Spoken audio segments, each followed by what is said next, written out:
The Joe Budden Podcast. For those of you that don't know, Joe Budden is a retired rapper and host of the very popular Joe Budden Podcast, along with his co-hosts, Maul, Rory, and Parks. I'm a big fan of the show. I listen to them all the time. They have a dope podcast, and it was, I think, number one on Spotify. It was like Spotify's biggest podcast for like 2 years. Prior to Spotify going out and buying Bill Simmons' The Ringer network, Gimlet Media, another podcast network that has several shows, and making a few other acquisitions. And for those of you that don't know, Joe Budden's Spotify exclusive contract is up. And instead of renegotiating to stay with Spotify, he's opting to leave, which is very interesting for me from the perspective of a podcast creator myself, right? Because we see, Spotify spending many, many, many millions. I think it was like $250 million for The Ringer, the $100 million for Joe Rogan, although I'll put an asterisk next to that one because that's just a licensing deal. It's not like The Ringer and Gimlet where they purchased the IP. So they've spent a lot of this money to essentially purchase market share in the podcast game, if you will. So it's interesting to see Joe Budden opting to leave Spotify, even after Spotify put out a statement and admittedly offered Joe Budden substantially more than the original terms of the original deal. And if you've been following the tea, if you will, Joe Budden's last two episodes, I believe it was episode 375 and 376, he's gone in on elaborating on what has happened, alluded to what he was offered, why they're choosing to leave, etc. Because there's only, I think, under the contract, they only have like 5 episodes left or something like that with Spotify. And they've left it open to if Spotify wants to come to the table with something better, I guess. But they've pretty much made it known that they're leaving.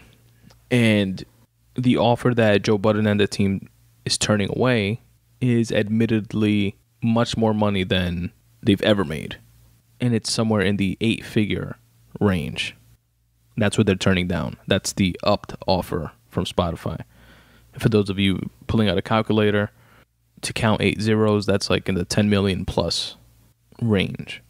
What's dope, and again, from a creative standpoint, and that Joe mentions in some of his rants, is that he's able to even say any of this shit, and Spotify can't like censor it or anything like that, because his deal, similar to Rogan's, is also a licensing deal with Spotify, like that Spotify exclusivity. And when you own your IP and you have full creative control clauses, you can basically do what you want. Spotify can't stop the airing. They don't own the RSS feed for the show. And I've always learned early on, rather, from just listening to podcasts and, within the writing sphere as well, that owning your IP is everything. It's better to take less money and own your IP and full creative control than large money and not have ownership over it. And a reason like this is case in point within the podcast game. Because you have all the leverage in the world, especially when you have a show that's as big as the Joe Budden Podcast, which, just for some perspective, has on YouTube alone, which again is usually a fraction of the listeners that a show gets because the podcasts are largely an audio medium. But on YouTube alone, they have like 900,000 subscribers or something like that, closing in on 1 million.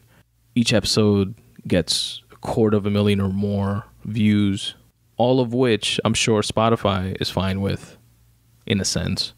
Now, even though, they've put out statements and try to do like kind of like damage control, because Joe's speaking about contract shit and stuff like that.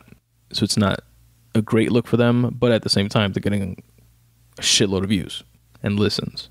I'll be honest though, like Joe has a rap of being his own worst enemy and fucking up a good thing. And initially when I saw the news break and I saw like his first rant about it, I thought it was like more of that. But as I listened to more of the show, the full 375 and 376, I'm like, PB more game, if you will. And it may not be a bad thing for them. I'm for sure rooting for them. I'm just curious at this point to see if A, Spotify does come to the table in the 11th hour and offers them substantially more and, equity, participation in ad revenue, et cetera, without wanting to take ownership. And honestly, I'll speculate and say that I don't think that Spotify will. Not because it's not in their best interest to, but I'd be surprised if they did, because they've made a lot of investments in the podcast space that I just mentioned. And I feel like they're going to treat the JBP as like the sacrificial lamb that they had to let go and not reconcile with while they let a fiscal cycle go and then evaluate their return on investment. But that's just, my speculation there.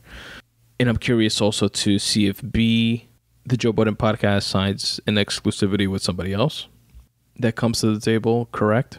Or if they just take the podcast wide, which they have the audience to do. They have the built-in almost million-person audience to do, and to be very well off from doing so. And by going wide, I mean just to distribute it everywhere. Like, for example, the Spun Today Podcast is a wide podcast. You can listen on Spotify, on Apple Podcasts, on Google Podcasts, on TuneIn, on Player FM, anywhere and everywhere you listen to podcasts. You can listen to the Spun Today Podcast. So that's what I mean by going wide.